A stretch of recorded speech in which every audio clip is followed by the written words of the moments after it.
this video, we are hanging out with Alex Cooper, most known as WPEAGLE. We'll talk with Alex about how he started his awesome career as a YouTuber, how he was able to quit his job and work on his own business, as well on how he built his YouTube channel to over 45,000 subscribers, how he makes money online, and hopefully some of these things that we're going to talk about today will inspire you to start your own business. What's going on, everybody? Adrian Diaz here with Hasta la Vista Boss, the place where ambitious people like you and I, we talk about how to create a side hustle, make it profitable, quit our jobs, and become our own bosses. I hope this sounds like a good goal to have. And if that's the case, then let's get into it. Alex, welcome to Hasta la Vista Boss. Oh, thank you for having me. It's awesome, Alex, to have you. And I'll share a few things that you inspire me. I think I mentioned this a few times to you on Facebook and stuff like that, but I don't think I had the how do you say, the opportunity to say it to Arrange you. it, but then we suddenly both thought of it the other night, and here we are. The universe works in mysterious ways. That's it. Before I move on, I want to welcome everybody here on the chat on YouTube.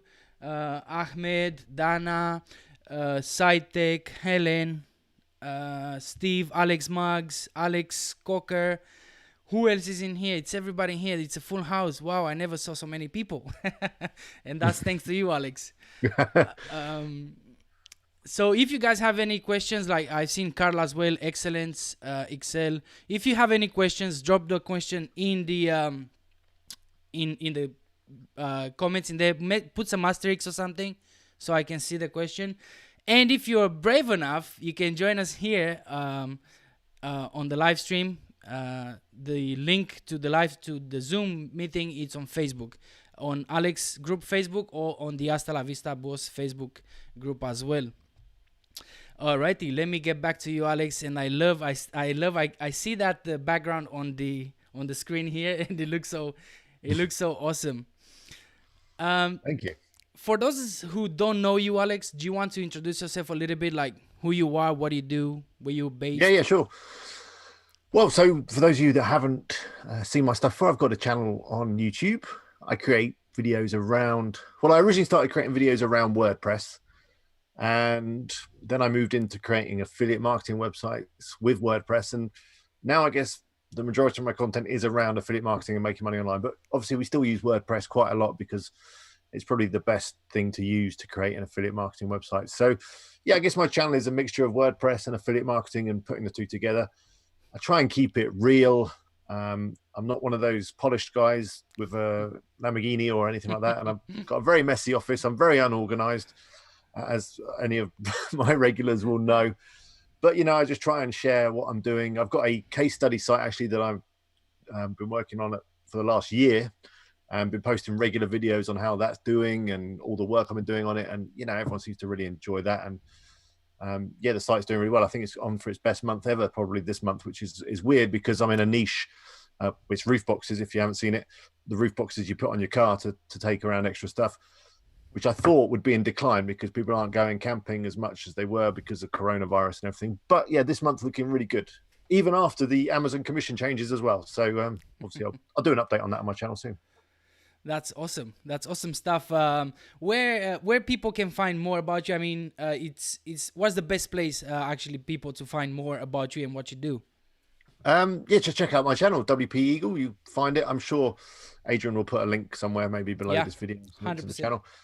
Do check it out. And I'm also on Facebook as well, as you mentioned. So I've got a page and also a group. Be good to see you there if you want to join the WPEAGLers. And we're a growing community. We're small but friendly, and we'll make you feel welcome. I mean, being small as well, it's great because it's easier to make friends and actually talk about stuff than I've seen some groups that are like 50,000, 60,000 people. it's kind of a little bit more difficult to see who is who, and No, yeah. There's about 6, maybe 700 now in the Facebook group.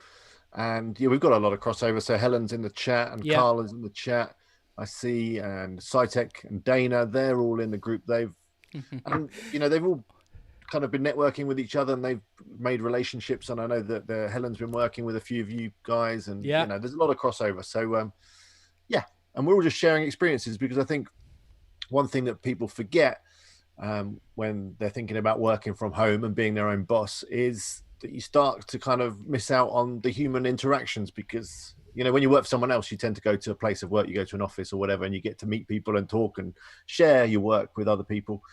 Whereas when you're working for yourself, then you don't get much of that, and it can be quite lonely when you're at home. And even when you go out, I mean, your friends and family, they probably don't know what you're doing or what what affiliate marketing is or any of that stuff. So to be in a group with like-minded people that are doing similar stuff, you can share experiences, and it's really helpful. Yeah, I like it. I like that.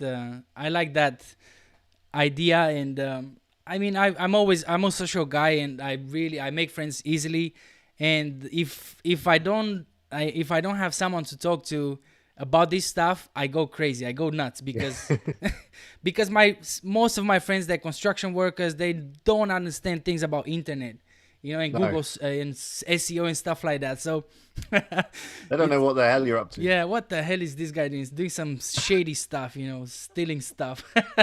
Yeah, that's what they think. I mean, most people that don't know about internet marketing, they just think it's all a big scam. And it can look a bit scammy when you look at some of the courses and things and some of the gurus out there. It can come across as just a big scam, but obviously there's a lot of other people that attest to me to the fact that it's not a scam, and you can actually make a really good living of doing some stuff on the internet. Sure stuff. Like I was saying earlier, I want to give you some credit, because before I started my online career, like, it's still part-time, I'm still not the boss, but I'm on the way. I'm on my way to become the boss. But when I've started, before joining and following Doug Cunnington, oh yeah, you are the guy who actually started to watch on YouTube. Like, after watching like shitloads of videos with how to make money online, and was those, make money overnight or stuff like that. Always scammy and crappy stuff. So I said, okay, I found your one. I can't remember what it was, but it was one of your tutorials. And look, I even gonna share my screen quickly with everybody, and even with you. So maybe you can remember this kind of the Kingdom site. Yeah. The Kingdom style. I mean, this website is not live anymore. I've abandoned it because it was hacked as well, and I said, I just I don't have time for you got to start somewhere. Exactly. And to be honest, this gave me so much, it pumped me up, I said, okay, I can put this thing together. And somehow people was finding this website. I don't know how the hell they were finding it. Because I had only 2 posts on it on the blog. Because if you remember, when you were doing this kind of websites, you were basically putting the product on the website. You're not having... Yeah, it was easier back then. You just pull a whole load of products down from Amazon. You had access to the API back then. It was easier. Yeah. And yeah, weirdly, the sites would get traffic and make a little bit of money. And the more you did work to them, the more money they'd make. And I've got a few sites that are like that are still earning me. It's not a lot of money, but it's a trickle. Yeah. Well, this one made me like, I don't know if it made more than £200 on its lifetime. But that proved me that, hang on a second. So Alex is teaching... through these tutorials, is teaching how to build websites, and I actually made some money out of this thing. Okay, so I proved myself that you can make money online, basically. Yeah. So from then, once you made that first $1, that's it. Oh yeah, that's it. I mean, I was bitten by the how do you call it? By the virus, if you want. Yeah, the bug. You're bitten by the bug or whatever they call it. I don't know. Yeah, you caught it, and that's it. Once you made that first $1, then you just want to make more. So thank you for that. I mean, this is this, if you remember, was the Boots website that you were building. Yeah, I remember. I've still got that site, and in fact, I'm thinking I might give it away in one of my live streams soon. But I've abandoned it, and Good idea. it still makes money in the winter. Oh, I'm sure it It's very does. seasonal. It's seasonal, right? Yeah, because the Yeah, boots are for winter time, right? yeah. You don't see many women in big old boots in the summer. That's when you need the flip flop site.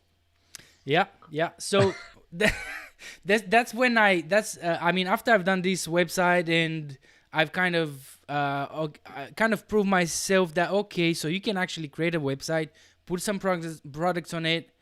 Now what? Now, I mean, I can make money, but now what? I want to learn more.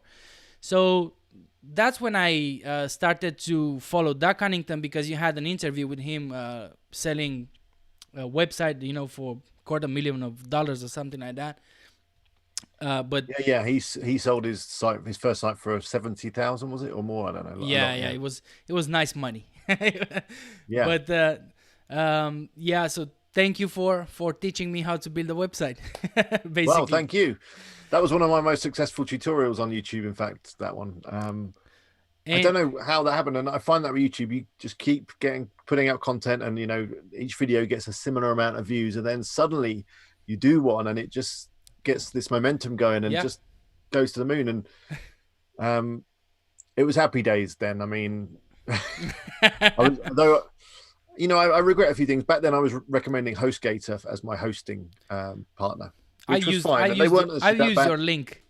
Yeah, a lot of people use my link, and they pay quite a lot in commission. On the other side of it, they also take a lot of affiliate commissions away from you. So that's one thing I didn't like about them. But yeah, back then when that video was at its peak, the commission from HostGator, wow. Yeah. It's not like that anymore, because I don't recommend them anymore, because they're not a very nice company, and they've gone downhill, and they take your affiliate commission. So oh, really? at the end of the month, you go, oh, wow, I've signed up 100 people. And then when it came around to payday, they'll go, actually, no, there's only 30 of them are real customers. Right. And you go, well, I can actually see the guy's website. What are you talking about? Well, to be honest with you, when I've started, because I've followed your tutorial, so I've used, as you've seen, Kingdom theme, which I started to hate after building that website. It was such a pain. Not a great theme. No, it was such a pain in the ass to change stuff around. But I said, I don't care. I just want to start with whatever you were teaching, step by step. Just go with what the guy is saying. So I've used HostGator for about a year or a year and a half, and it was great. It was great because I didn't have to pay loads of money like you pay now for hosting, like Siteground and other good companies. Yeah, they were cheap. Yeah, that's for sure. But yeah, they were cheap, and I didn't have much traffic. So what's the point? Yeah, you know what I mean. It was giving me a way to play at building websites. And not spend a lot of money just to prove myself if this thing works. So if now probably they're bad, but it was cool for me to start with. I don't know. They're part of a really big group of hosting companies. I think they're called EIG or something, that own HostGator, Bluehost, and a whole ton of others. And I think they are like just stack them really high, so they fill up their servers with, I don't know, 1 million sites on each server. I don't know, just to keep the cost down. But yeah, the performance does suffer. And once you start getting a bit of traffic to your site, you start like looking at the speed of your site, then that's when you start to think, well, maybe I need to spend a little bit more on my hosting. Yeah. So I know and most people here in the chat knows as well that you're a ninja with WordPress. I followed many tutorials, like I was saying, even though that one that you have like 4 hours tutorial building that cookie or cakes store. Oh, you watched that one? I watched that several times, like 2 times at least. Wow. That was a bad idea. I thought, because I actually built that site for a client. Someone paid me to build that site, and I thought, well, I could kill 2 birds with one stone. I'll get paid for it, and I'll also make a video out of it. But then they didn't like it. No, they liked it, but the problem was I built the site, and I think that looks great, and I show the client, and just like clients are, they just say, okay, yeah, the site's great, but I want to change this and that and this and that. Oh yeah. And can we make that font bigger and change the color there? And obviously that doesn't lend itself very well to a tutorial. But hey. Yeah, no, it was great. I enjoyed it, and it was really helpful. But if anybody watching this Hangout live or the replay, can you and they have skills like in using WordPress or anything related to WordPress? Can you share some ways of some ideas on how to make money or how to monetize that skill online? Yeah. Seriously, once you can get your head around WordPress and set up a site, and install a theme and actually customize it. And when I first started with WordPress, it was a lot harder, to be fair. Now you've got things like Elementor and the block editor, Gutenberg, and all that stuff that makes putting WordPress sites together a whole lot easier. Before, it was a whole load of short codes and themes like Kingdom and stuff, which are really hard to use, really. So yeah, once you've learned WordPress, you've got a few options. You can obviously create your own site, Yeah. which is a good thing to do. A blog, a niche website, an affiliate website, promote Amazon products and add some advertising. You do need a kind of other skill there, which is being able to write. Or if you can't write, you need a bit of money to be able to pay for writers. But that's one thing you could do. But before I really did that, I was selling WordPress sites to companies and things like that. So, and I'd be completely open. I've got a couple of videos on my channel about this, but basically, yeah, just building websites for clients. And I started off building them very cheap. So, just a couple of £100, a few $100s for a website. And yeah, I'd take a theme and I would just customize it and add their content, add their logo, change the colors.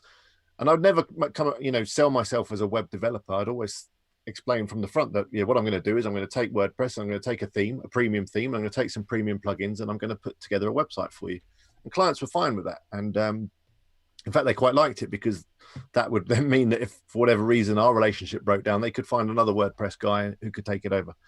So yeah, I did that. And in fact, I still look after a number of sites that I built for clients, even to this day. So it's a great way of kind of creating a sort of residual income, because you still have to do a bit of work. But once you built someone a website, you can charge them for hosting. Just set up, get a reseller account with your favorite hosting company, and you can do that. You can charge them for support, which they'll pay every month or every year, however you want to do it. And for that, basically just do some small changes to their site. They'll email you every now and again and say, oh, can you add this blog post, or can you change the logo? And that's fine. And all you got to do is make sure that the WordPress is kept up to date and that it doesn't get hacked. That's the main thing. So yeah, that's a great little business. And a lot of people say, well, how do I get started in that? The way I did it was I created a few sites, let's say for very low cost or even for free for a few people. And if you do a good job, then word tends to get round and people start recommending you, because there's a lot of bad web developers out there that, make crappy sites and just aren't very customer friendly and all that stuff. So if you can be customer friendly and you can explain stuff on a layman's terms when it comes to technology, then you'll do well. And and I also did a bit of networking, which worked quite well. So obviously that doesn't really happen at the moment because you can't go out, but going to local business meetings, breakfasts and lunches, and just talking to people and asking them, and just not selling anything, but just making relationships, a bit like we do in the Facebook groups and on YouTube. And then I found that I was getting loads of work, and I don't make sites really anymore for people because I'm not very good at managing clients, and I find them they always email you when you're on the beach in Spain or something like that they need something doing, or the website's down and there's a big panic, and I can't be doing that stress anymore. But yeah, I think the last website that I created for a client, I think I charged around £15,000 for it. 15,000, woohoo! 15, yeah. So I started selling for a couple of £100, and it got up to that point where, because I had the YouTube channel and stuff like that, I had a reputation, and also actually the client, I didn't really want the client.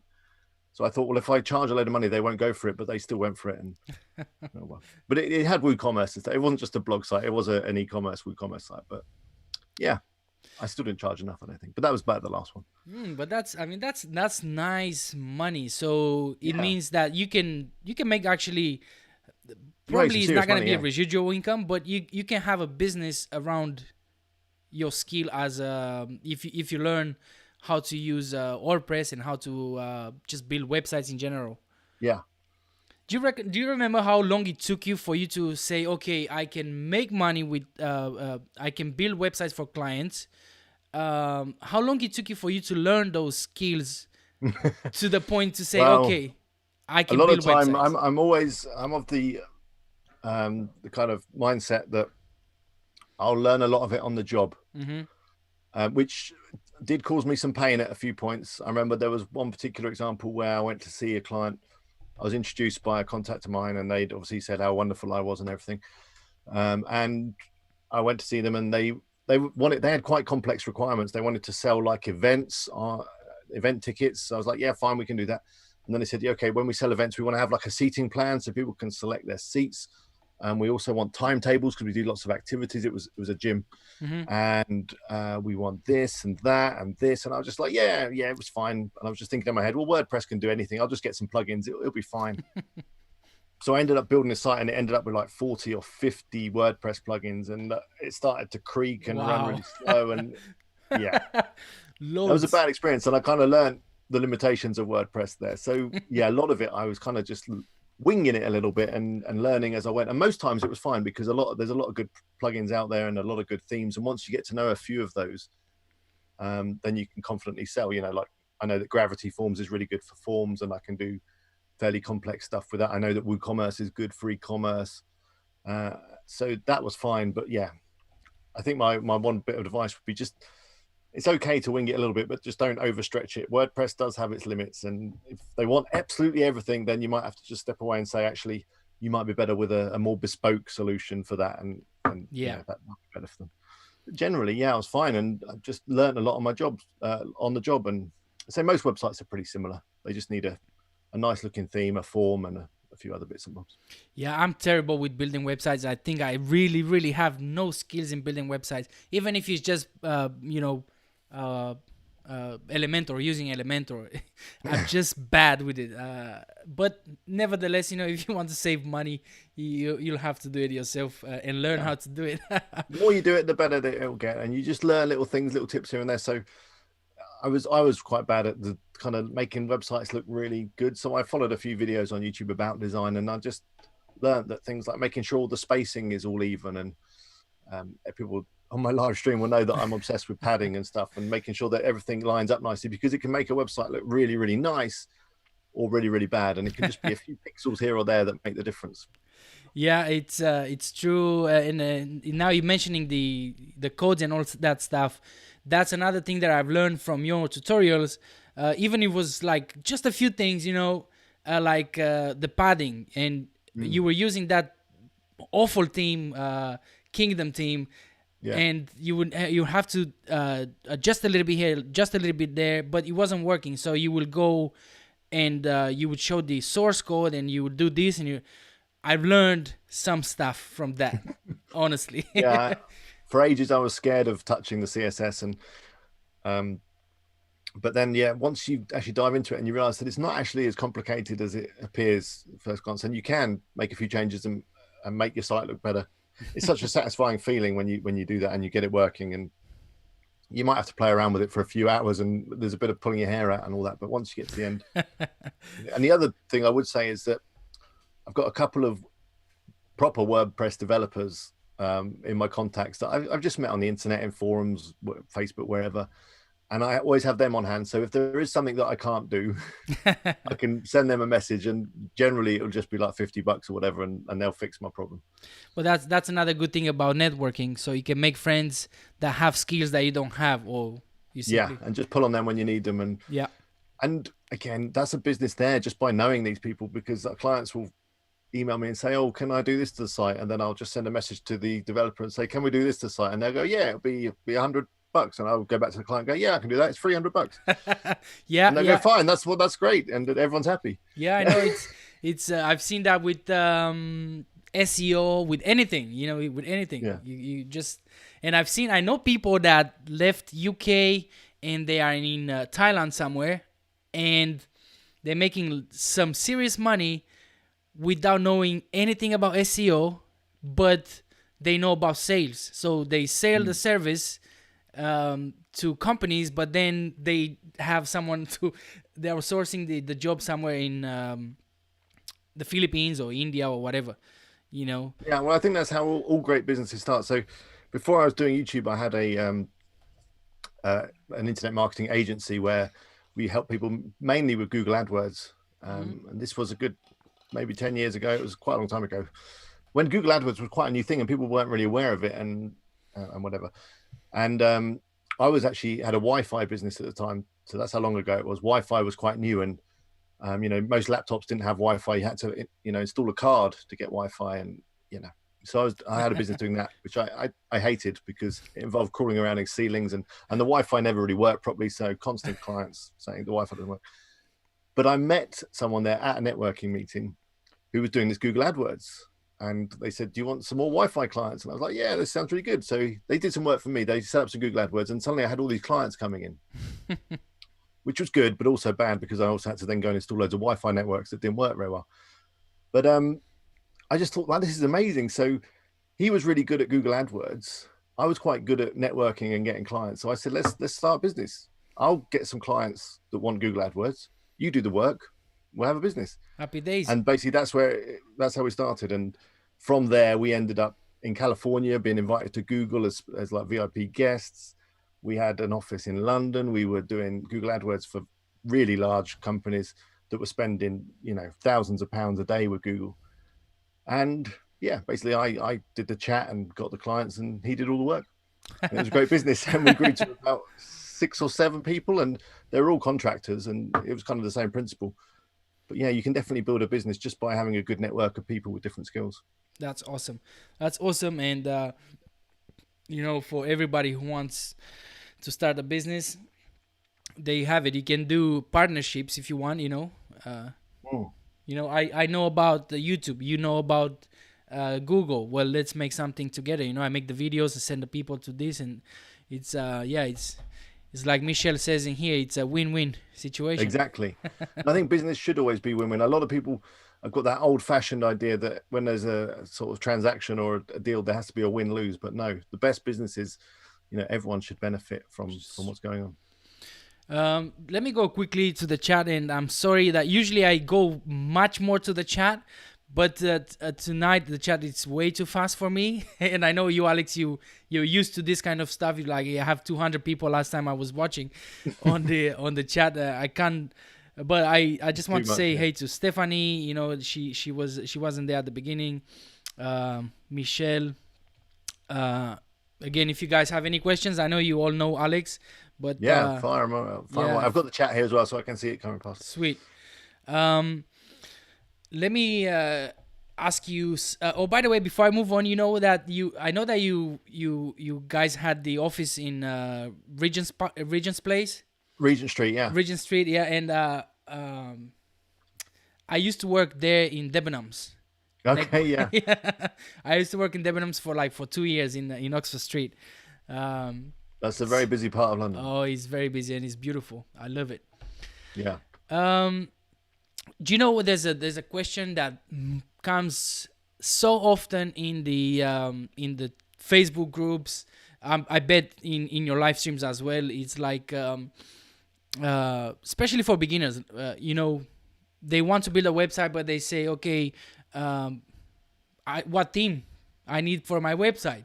So how to choose a theme for WordPress, especially for those who want to build an affiliate website? Are there any things that you would look at or you recommend to look at? It really depends on what you like, but my last site, Best Roof Box, I built with a free theme. I just wanted something really clean and simple. And I think if you're going to be building a site that's all based around content, then it doesn't need to look too flash. I think a lot of people get stuck on the look and feel of a site. They've got things flying in, and there's all these graphics and stuff. And I think a lot of times it's too much, because you've got to think the people that are coming to your website are going to be people that are typing stuff into Google looking for information. So they've got a question or they've got a need. So they're going to come to your site and they just want that information and they want it quickly. So it needs to be a nice, clean design, I think, without too much flash stuff.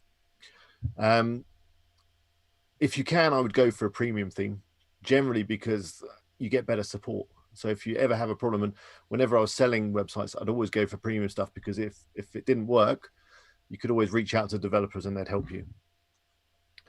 I would go for a theme that works well with a page builder, which most of them do now. So something that's running Elementor or Brizy or any of those page builders is a good idea. But yeah, don't get too stuck on a theme. I think maybe try a few out, and then once you found a good one, just use it for all the sites that you build. It doesn't really matter if they all look quite similar. In fact, if you go for someone like Astra or Divi, which I'm not a big fan of Divi, but I know a lot of people are, you can create lots of different sites with them. One thing I would steer clear of, and again, I've done this with experience, back in the day, if say a client came to me and they say, I want a website for my gym, I would go onto Theme Forest or somewhere and I would look for a theme that was designed around gyms. That's generally a bad idea. Right. Those specific sort of themes, made for a pet site or made for whatever. Just a nice, versatile, general theme that's well supported and very popular. That way you'll know that you're going to get regular updates and stuff. Going back to Kingdom theme, which we've talked about a little bit, which is a terrible theme in hindsight. The reason I went for that is because when WooZone was, out back then, WooZone didn't always play that nicely with many themes. So I went for Kingdom because it was written by the same guys that created WooZone, and I thought the two would kind of mesh together well, which they do. But the only problem is that Kingdom doesn't have all the features that you'd expect with the proper theme. I see. Dana says in the chat she doesn't like page builders. Yeah. But that's because Dana's very, good at creating websites herself. But I think for people that are just starting out, a page builder is probably the way to go. But yeah, if you don't want to use page builder, then don't, because they can slow down your site a little. But I think it's worth it for the features they give you. Yeah, I mean, I know Dana. She's a developer, right? And I think she is. But yeah. But I mean, I use Elementor. I like Elementor. It's super easy to use. Just because I don't have any skills, and like I was saying, I don't know how to build a nice website either. So you were saying like free themes versus paid themes. Is there any? I like premium themes because you get regular updates and you get support. But there are plenty of good free themes. Like I say, I built my last website with a free theme that does have a premium version, but it's just nice sometimes to have that direct contact with the developers. So if you have any questions, they have to help you if you paid for it. Yeah. I think that's an excellent point. That's why I always, if anybody asks about this thing, I always say, just because of especially if you don't have any skills as a developer, you don't understand HTML, and any code, any type of code, then it's good for you to have somewhere to go and ask, hey, I want to change this on my website, or why this is not loading the way it's supposed to load, whatever. Someone is gonna be there to look it for you, and it's for free. Some of the free themes they do offer support via their forums or whatever. Oh yeah.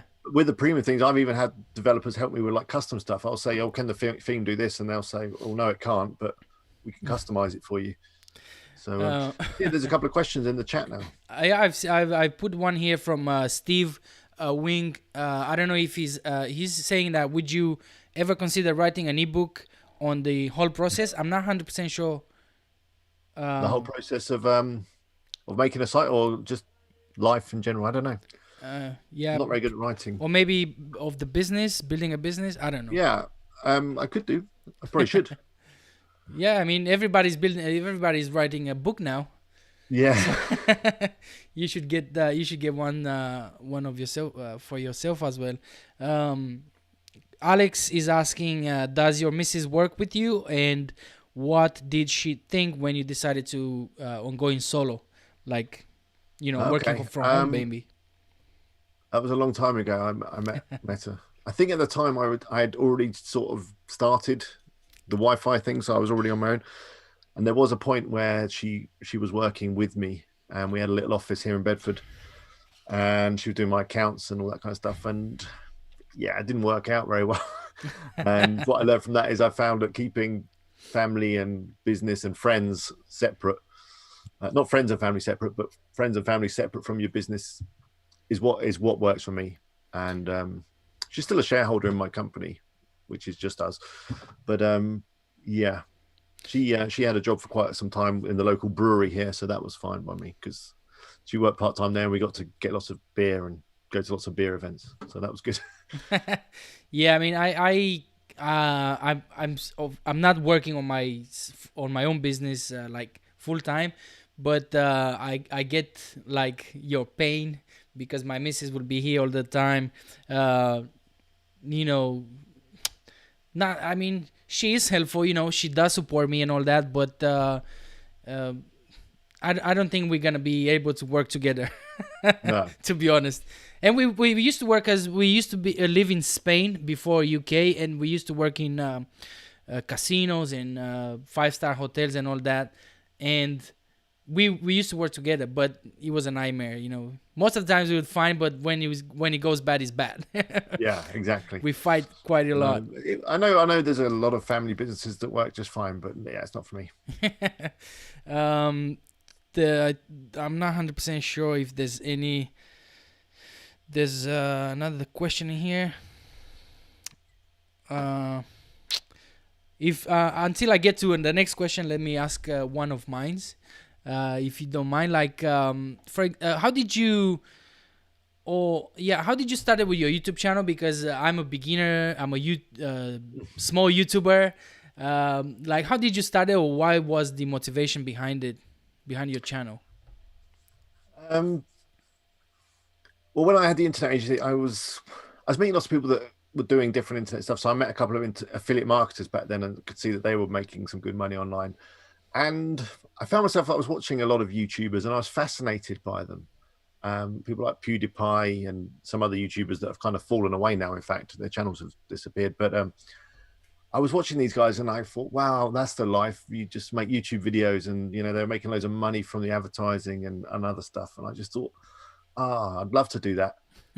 But then I thought, these guys, they were doing like video game videos, or they were doing pranks, or I don't know, all sorts of, just vlogs. People like Jake Paul as well, and all these other big YouTubers. And I thought, well, I can't do any of that stuff. I don't think that's not really my thing, but I knew about WordPress. Yeah. So I thought, well, I could maybe do some WordPress videos, tutorial videos, and I can make them kind of a bit fun. I don't know. So yeah, I did. I think my first video was how to install WordPress. And then I also thought, hang on a second, I was looking into affiliate marketing as well at the time. And I thought, well, if I do tutorials about WordPress, then I can recommend some stuff, themes and hosting and plugins, and they all have affiliate programs. So yeah, that's kind of how it happened. And I ended up then making tutorials, not because of the affiliate commissions. They were there anyway, because you have to use some products in order to work with WordPress. Yeah. So yeah, and it was also because I did have an affiliate site around that time as well, which was a WordPress affiliate site, and it was called 101wordpressthemes.com, where I was basically just taking loads of themes off ThemeForest, which has an affiliate program, and writing blog posts, like the best themes for a golf website, the best themes for a photographer, and it was earning some really good commission. But then I got a letter or an email from Automatic, the people that make WordPress, and they said, yeah, nice site, but you can't have WordPress in your domain name because it's a trademark. So that was the end of that one. Oh Lord. And if you don't get rid of the site, we're going to take you to court. So that's another thing learned. Be very careful with trademarks in your domain names. Yeah, it's true. I was wondering actually if Hasta la Vista, Boss. I looked at actually before I start this thing with Hasta la Vista Boss, the YouTube channel, website, and everything. I looked at to see if there's any kind of trademark with it, and there isn't. So now please don't go ahead and register this thing. Trademark. Right? Yeah, it's just a Spanish phrase, isn't it? Not even Arnie owns it. Yeah, but I believe there was something in the US with Hasta la Vista something. I can't remember what it was, but nothing specifically with Hasta la Vista Boss. Okay. There's a question here from Carl. Says, how do you separate home life with work, or from work? With great difficulty. Yeah, I mean, if you don't know, guys, just before I hit live, Alex was with one of his kids in front of the camera, so it's really difficult, I guess. Yeah, well, anyone who's watched my live streams regularly will know. A long time ago, when my daughter was a bit smaller, my wife had gone out that night and I put her to bed, but she kept waking up and screaming, and she was sitting on my lap through some of the live stream that night. Nice. But yeah, I'm getting better. In fact, now with this whole lockdown, there's a bit more routine at home because the kids are here and we're doing homeschooling. So like in the morning, I do a lot of the schooling stuff and got the afternoon for work. And I guess just maybe setting times for working and family time is probably a good thing. And communicating with your partner when you're going to be working so that they can understand, because you do need that time to work. I'm also getting better at my email. I used to be like very responsive on my email. So if anyone would email me, I'd always want to reply straight away. And now I'm trying to just have a certain time of day when I'm just going to reply to the email. So I still reply during the day.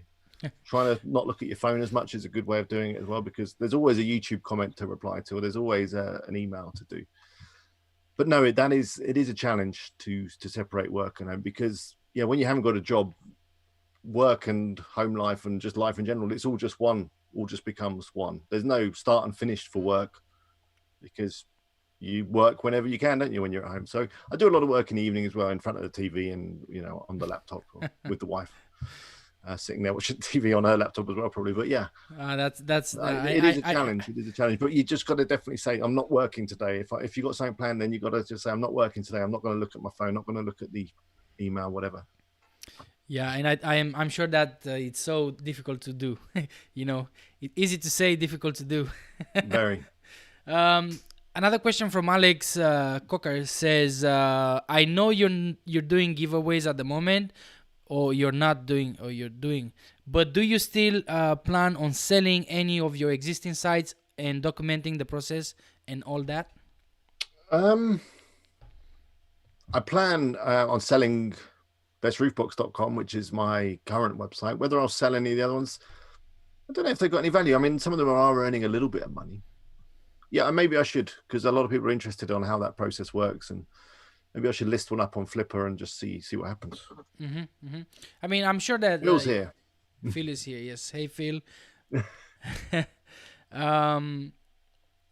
So Phil is a great guy when it comes to servers and things, by the way. Yeah, I've heard. I haven't talked to Phil. I know that he's either helping you, or you guys have some kind of collaboration. No, he helped me out. I mean, I don't know. I met him through YouTube, and he offered to, I don't know, lend me a bit of a server. So he does, dedicated servers and all that kind of stuff, and just hosting in general. And bit by bit, I started moving sites over to him. So I said, I've still got a lot of sites from clients that I built in the past that I'm still hosting for them. But because of the YouTube and everything else that I was doing, I was getting a little bit behind with updating their WordPress sites and all that stuff that they were paying me to do. So I just asked Phil, can you do it for me, please? And he was like, yeah, that's fine. That's what I do. So he's taken all of my client sites, which were on hosting all around the place. They were on WP Engine. They were on TSO Host and a few other companies. He's taken them all off all that hosting, put them all onto his hosting. He keeps them all up to date. When a client gets in touch with me and says, oh, can you do this to site? Ping it over to Phil. He sorts it all out for me. So yeah, he's great. And if you're thinking of maybe setting up some WordPress sites and selling them and selling hosting, Phil's your man, because he can be your server manager and deal with all that stuff that takes up your time. And yeah, so that's Phil. He's in the chat if you want to hook up with him. That's good stuff. Remember, guys, if anybody wants to join us here, I believe I just admitted Carl to the chat. So if you guys want to participate, if you want to say hi live, Carl has turned into a chair. Yeah. But until let me quickly put the invitation in the chat if anybody wants to say hi or something to Alex live. There's the link in the description. Sorry, in the comments. But let me move on, Alex, and ask you, do you have any advice for us? Like myself, Carl is a small YouTuber as well. Do you have any advice for us? Like, let me move on, Alex, and ask you. You have to mute yourself there, Carl. Oh yeah, mute the video, Carl. Just the YouTube. Mute the YouTube. Advice for us, like. Yeah, I can hear the past. It's like a weird time machine. Now is nice. Yes. Oh, now headphones are fine. Yeah, perfect. Okay, so with YouTube, I don't know. You've just got to keep making videos. That's all you got to do. You got to just keep making videos. And in fact, Leon Angos, who he was on my channel a while back, I watched one of his videos, which was his earnings, and his graph looks exactly the same as a lot of other graphs that I see. you just keep going, and your views and your stuff, they just plod along, and your subscribers, they plod along, and then suddenly something happens, and I don't know what it is. And you create that one video that, you know, catches a wave, whatever, and then your views and your subscribers start going up, and then there's like a bit of a momentum and a bit of a snowball effect, and it just starts to happen, and before you know it, you've got 10,000 subscribers, and then you've got 20,000, and yeah, it just keeps going up like that. So that's the only thing I can suggest. And I mean, there's obviously other little things, like I think your thumbnails have a big effect on how many people watch your videos. I don't know, I still don't know what makes a great thumbnail, but I know they have a big effect. I don't think you need tools. So I've got TubeBuddy, and there's also vidIQ, which you can pay for. I'm not too sure what value they bring to anything, really. I'm using what's the other one? TubeBuddy. TubeBuddy, yeah. I don't know. It kind of suggests tags and stuff and whatever, but I don't know. And just keep going, because it will be one or two videos that, let's say, will do well. And yeah, you never quite know what they are. So I've got a couple of random videos on my channel. I did one on what is cache and how to clear your cache, your browser cache. People were asking me all the time when their website, and clients as well, they'd say, oh, the website's not working right, or you said you've changed something and it hasn't changed on my computer. And I'd go, oh, clear your browser cache. And they'd go, well, what's that? How do I do that? And I'd go, and have to talk them through it. So I created a video on how to do it. That video is like one of the most popular videos on my channel. That's it's weird. You know what? You saying that now out loud, and I've created a series of videos on how to go live on YouTube, like how to connect Zoom. That we have Zoom now, you and I, to connect it to OBS and then stream to YouTube. Of course, I don't have a big audience, so the videos, they have like 20 views, 40 views, but there's one of them that for some reason, like you were saying, catch on, and it has like 15,000 views in comparison to the other ones that has like only 20, 30, 40 views. So like you're saying, I don't know what the hell it is, but something is there. Yeah. Alex is Carly is asking here, question to both of us, do you add tags? I personally do add the tags. Yeah, I do. I don't spend too long on it though. I use TubeBuddy to suggest them. Now, when you upload your video, YouTube even says tags don't really do anything. In the actual tag box, it says they don't do much. So I think they're falling away. I think YouTube is now clever enough to index your video, because obviously it generates captions automatically. So it's listening to everything you're saying, and it's going to use those words to index your video. So I think more important than tags is to actually say whatever it is your video is about at the very beginning of the video. So if you've got a video, on how to change a light bulb at the very start of the video, I think it's probably a good thing to say, in this video, I'm going to be talking about how to change a light bulb. Just so that when Google comes in, that's the first kind of keywords, much like an article when you write an article. Because I remember back in the day before Google was big, and we used to use search engines like Yahoo and Alta Vista, there was a meta keywords, meta tag keywords, where you basically would add tags to a web page because search engines weren't clever enough to index it properly. So you would put tags in. So I think they're just an old legacy feature of YouTube that will probably fall away completely soon. Look, you have already some people already taking the piece in the comments this video. Actually, that's why I actually started the video like this. In this video, we got I think as a YouTuber, it's good to have a catchphrase. For sure, yeah. Something that will make people remind you, stick into their heads or something. Exactly. I think to have that kind of consistency in every video. People like that consistency. So yeah, I don't know how that catchphrase happened for me. I just did it in one video, and then I just kept doing it, and now people are always commenting with in this video. Yeah, I've seen that even in other people streams. They say in this video. Yeah. 1189423, that's a phone number, but actually it's someone here in the chat is asking, is rank math 70 score all right? I can't make every post more than that. I don't know if you're asking me that, but personally I don't look at those numbers at all. I don't use Yoast or Rank Maths or any of those SEO tools for any optimization. I do my optimization based on the things that I know, not on the things that they know. Yeah, I How don't. I about don't you, Alex? obsess with that. I just think write a good article and then you'll be fine. Yeah. You know, obviously make sure you include your keyword in the title and in the odd heading here or there. But do not get obsessed with those numbers. You can waste hours trying to get up to 100 or even or whatever, or green light on Yoast. Sure, that's same like trying to tweak your team logo and colors and all that stuff for hours or days. Yeah. And it's not that important. Just It's not worth it. yeah, just put the article out there, see where it lands, give it a few days, few weeks, I would say, depending on where your website is. And then if you think it needs a little bit more work, go back to it. But don't go by the numbers. Don't go crazy. I even seen one of last videos, Alex was saying, don't go nuts with trying to get those green lights. No, I don't think it's worth it. Yeah. So let me see if there's question for both. Alex Coker says in here, do you find that fellow YouTubers hang on a second. Do you find that fellow YouTubers are supportive of each other like some of the ones you featured are? I've heard Alex say before that so and so won't come on his channel. Yeah.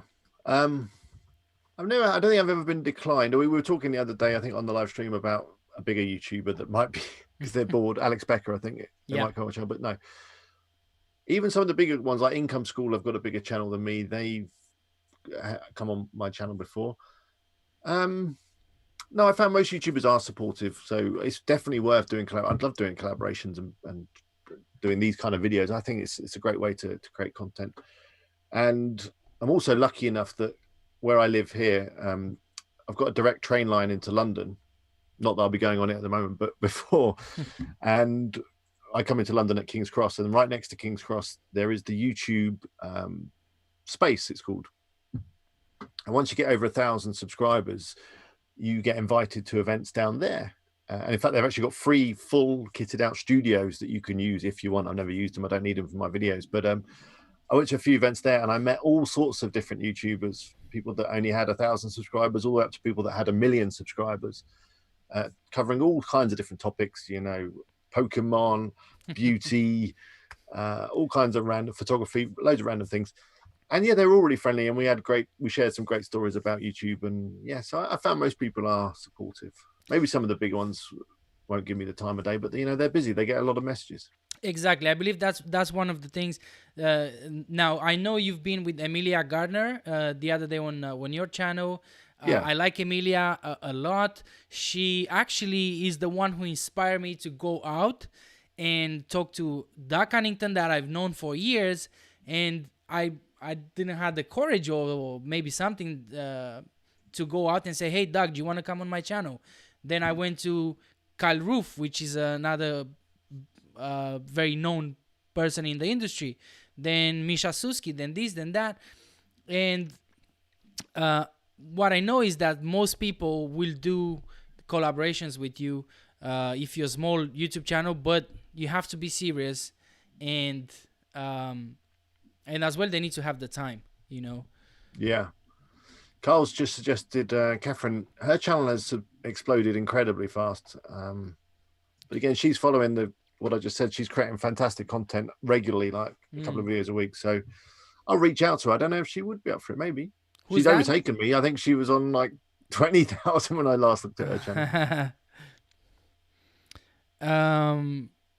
So what Phil is saying here, what is the best YouTuber apart from WPEAGLE and Hasta La Vista Boss? My answer, Coin Furs. I don't know that. Coin Furs. What is that? I'm just looking. Is he the one that does inventions and stuff? Yeah, I'm not sure. But let me ask you another question, Alex. I think it's been already almost an hour here, and this was awesome. I loved it. Time flies when you're having fun. Yeah, man. It's yeah. Siteground said coffee's yellow. I love that guy. He's made a channel about just going after all these fake gurus, the Ty Lopez's and these guys, and just looking into their stuff with a fine tooth comb and just exposing them. And John Cristani even had on channel. That's a great channel. Yeah, great angle to come in. What, Coffeezilla? Coffeezilla, yeah, check I him out. love that. I mean, I love the guy. It's just he has some things that I don't agree with. Like he will say that paying for training it's rubbish, or like paid courses and stuff like that. But overall, I like the guy. I like what he does there. Yeah, I'm on I don't know. I'm torn with training because there is some good training. Like Doug's training is good, and I got access to the guys from Build Assets Online. I got access to their training. But the thing is, all the information that you need to create a lifestyle that you want is already out there for free. It's on YouTube. It's on the internet. You can find it. But whether you can find it in the right order and whether it's in a way that you can actually follow it, I think that's where sometimes a course is good for people because it has a structure. Start here, Yeah. do this, and Plus, work. Plus, one of the things that I know that even if you have the information in front of you, even if someone puts a little bit more organized information, the problem is take that information and apply it. Yeah, that's the trick, isn't it? That's the trick. I mean, there's many people who know this, how to do a website. They know how to probably write content and put it out there. But when it comes to actually putting it all together, that's what's the word for that? Execution. How to execute. That's why most of the times people need. Yeah, and I think my major issue with courses, because we've all bought courses, it's something that you do especially when you're starting out. Is they are often oversold, and I understand these people, they need to sell their course, and to do that you're going to have a landing page, you're going to have a load of testimonials, you're going to have pictures of checks, all that stuff. But I just think they do overpromise.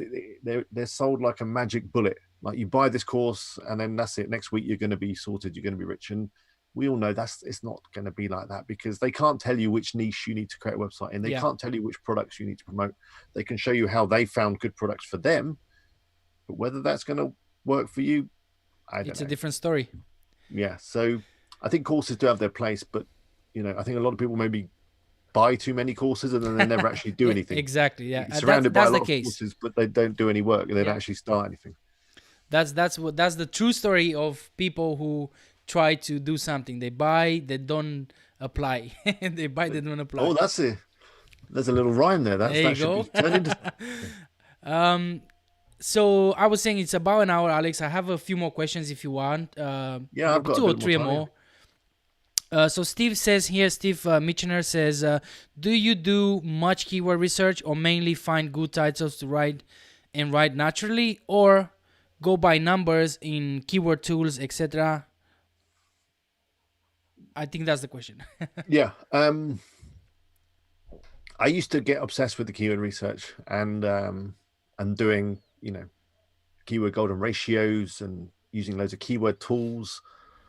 But now, not so much. Now I just go onto Google, I do some searches, I look at what Google's suggesting, I look at the questions that Google's suggesting, and I just create content around them.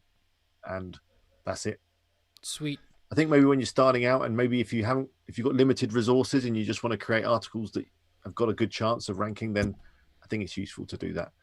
Yeah. And for example, I had great success with Carl, who's in the chat, his service where it's keywords everywhere, where you pay him and he'll do a whole load of keyword research for you. Yeah, the articles that I created around those keywords did really well. So there is obviously something to it. But yeah, now I just don't really have the time or inclination. So I'm running out of ideas for content actually. So anything that I haven't created content around now, and if it comes up in Google, then I'll create an article around it. There's only so much you can write about car roof boxes. Yeah. I think that's, once you get to that point, you start.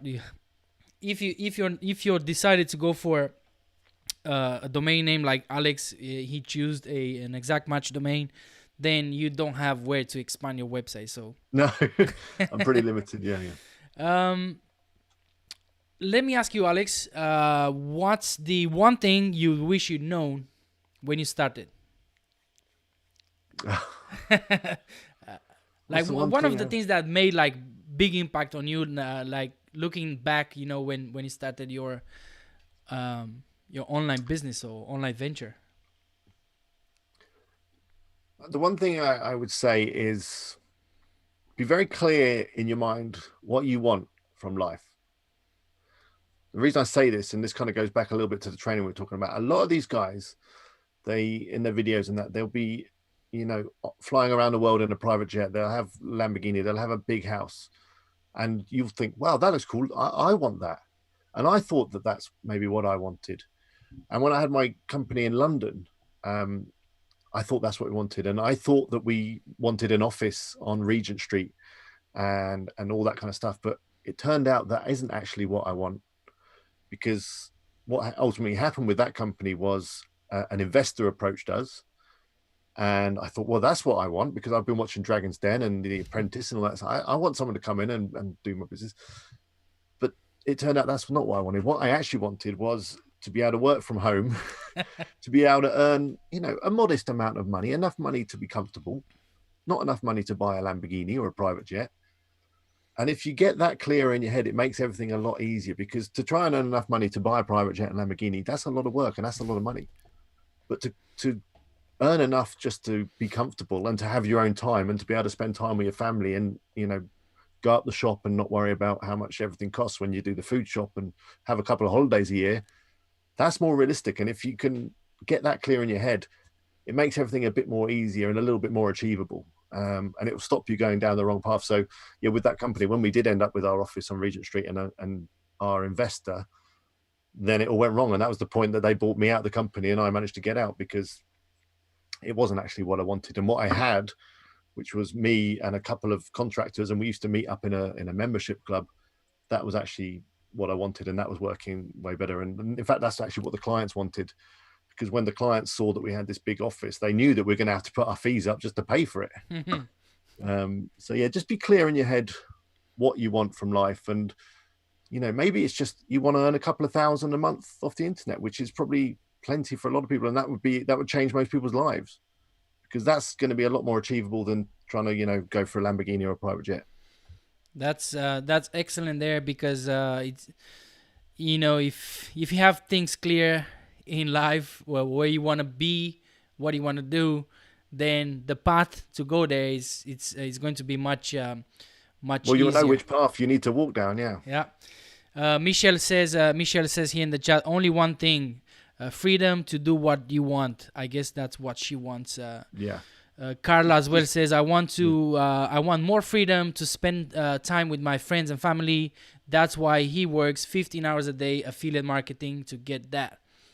Yeah, Carl, you should definitely check out. Carl's got a channel as well. Very, I was going to say small then, but let me say an upcoming YouTube channel. It's very new. He's only posted a few videos.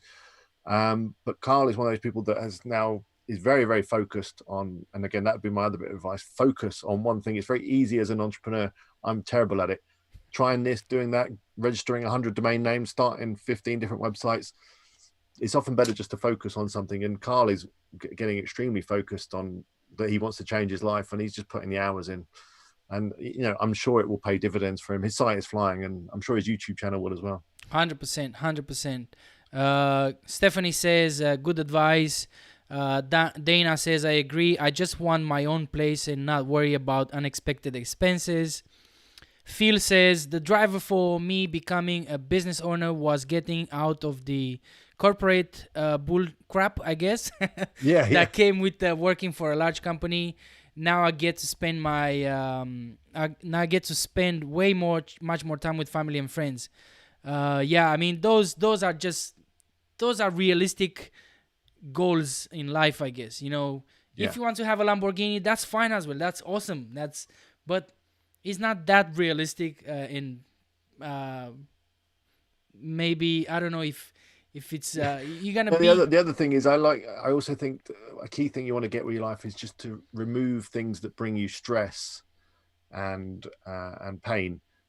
And in fact, talking about, I mentioned Alex Becker earlier. He's now kind of gone. He calls it woke, but he's a millionaire, and he used to film his videos, and he had a Ferrari in the background. Of his videos. Yeah, everybody knows that video. Yeah, but now he's got rid of all of that, because the thing with the Ferrari is, it's going to bring you a whole load of stress into your life. you can't just pop up the shop in your Ferrari and park it out the front of the shops. Really? Well, I wouldn't round here. You have, every time you need a new tire, it's going to cost £5,000 or whatever. You don't want to bring it out in the winter. It's just going to be a headache. It's a bit like wearing a tuxedo all the time, isn't it? You don't need that. It's just going to be stressful. So it's really kind of put things in perspective when you actually look at what you want from life. Generally, it comes down to time, because time is the most precious thing we've got. So if you can free up a bit more time to do what you want and do things you can enjoy, life will be good. Look what Stevie says in there. Remove stress, but divorce is so expensive. Yeah, you need a little bit of stress in your life. You're always gonna have that. You just have to keep that balance, right? Yeah. So everybody, I'm gonna ask now my last question to Alex. And if anybody wants their last question, now is the time to put it there. It's getting to be late for both of us here in the UK. It's almost 10 o'clock. So my last question, Alex, is where do you see yourself in the next 5 years? Like, do you have any cool stuff boiling there you have anything in the pipeline? What plans do you have?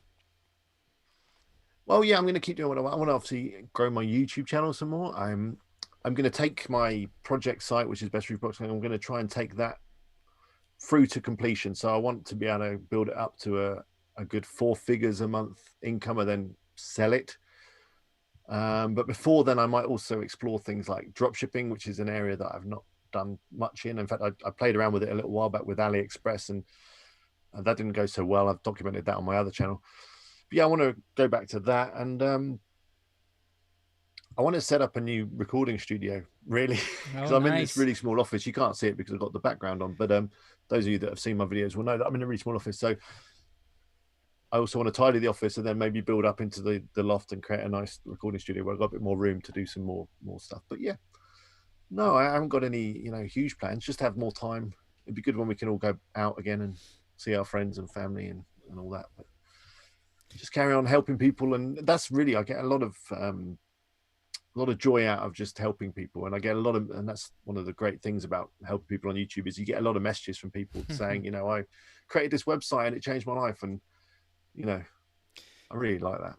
I'm sure you do. I mean, even myself, I'm nowhere near where you are, in terms of success with your entrepreneurial business journey and all that. But even myself, when like Carl, he said when he started his YouTube channel, he said that he was inspired by my YouTube channel. So that made my day, that made my week, that made my month. Yeah. So I completely understand. You get these messages, and from different countries. I get people from India and America, and all around the world, and you just think, wow, that's also awesome, indeed. So if you guys don't have any questions, I don't see any question popping now. I thank you very much, everybody here in the chat. Phil, Dana, Helen, Michelle, Sitech, Steve, the other Steve. There's many Steves tonight. I appreciate everybody being here tonight. Thanks again, Alex. This was awesome. I really appreciate for you, reaching out and no, I've enjoyed it. Well, I felt left out. I see you had like Doug on and Amelia and all those guys. I thought, hey, something I said he's not asked me. I mean, I was about to ask you, to be honest, because I actually have been talking on Skype with Carl. We had a Skype call and we're talking about business and all that, and he said, well, you should have Alex. We should talk to Alex. I said, of course we should talk to Alex. But then before that, you reach out, and that was awesome. It was like out of nowhere. Carl's going to come on my stream in a couple of weeks, hopefully, for a chat. So that'll be good. Sweet. And you are more than welcome on as well. We can either do it live. I've never done one of these live, to be fair. Normally, I would record it and then edit it, all the bits out that I don't want. But this is a cool way of doing it. And then you don't have to worry about the editing. It's done. Exactly. And now I'm going to just end stream and that's it. Job done. You can go grab a beer and relax. That's it. So that's the beauty of the live stream. And the beauty as well is that, anything can happen, and it's much more exciting for me. I I hope you enjoyed it as well, Alex. And I did. again, guys, stay focused because we're going to get rid of that boss, okay? Thanks for watching. That's a catchphrase. I like it. See you later. See ya. Bye.